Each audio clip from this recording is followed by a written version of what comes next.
થેલી હોય, એક થેલી. હા થેલીમાં એક સલેટ હોય હા અને એક પેન હોય. ઘુમાવતા ગમાવતા જતા આવે.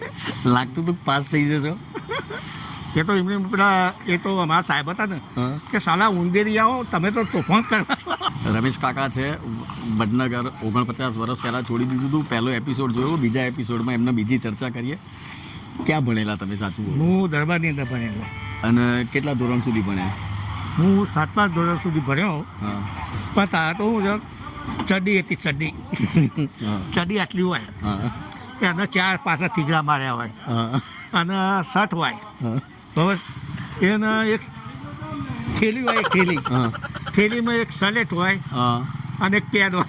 ઘુમાવતા ગમાવતા જતા આવે. બોલો દરબારમાં. દરબારમાં લાગતું તું પાસ થઈ જશો.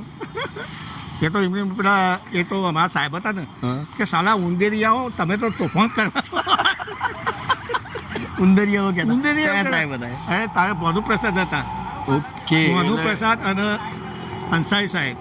અંસારી સાહેબ. બરાબર. બાકી તમે તેઓ આપણે જે મોદી સાહેબનું ઘર છે ને, હા હા હા મોદી સાહેબ એ હામાં નહીં પેલો ચણા બિસ્કીટ ને એવી ગોળીઓ એ મસૂર સાહેબ હતા તારા. ઓકે. તમે તેઓ દરબારમાં ભણ્યા? ઓકે. એ વખત બે ત્રણ શાળાઓ હતી. કેટલી શાળાઓ હતી?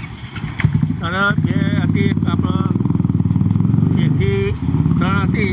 હાથી દેરું છે ત્યાં હતી. હા. આ 4થા થી 7મા સુધી તો દરબારમાં હતું. એટલે તમે દરબારમાં ભણ્યા, તમે કીધું કે થેલી ઉલાળતા જતા હતા. તે ભણતા કે પછી ખાલી આખો દાડો થેલી જ ઉલાળતા? ના પછી અમે કે સાહેબ કે એટલે અમે એક ફેર 10,000 આપીએ હા કે સાહેબ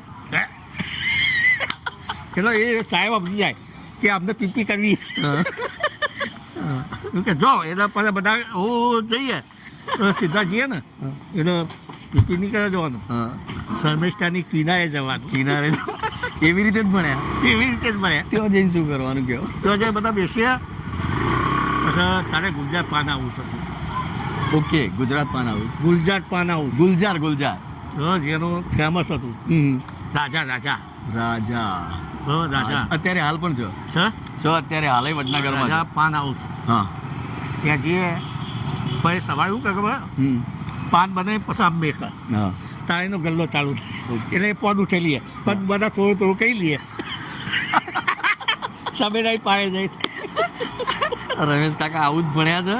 એક સાથે 10 જણા જતા રહેતા હતા. ત્રીજા એપિસોડમાં ત્રીજી વાત કરીએ. તમે સ્ક્રોલ કરીને વિડીયો લાવી દો પહેલા.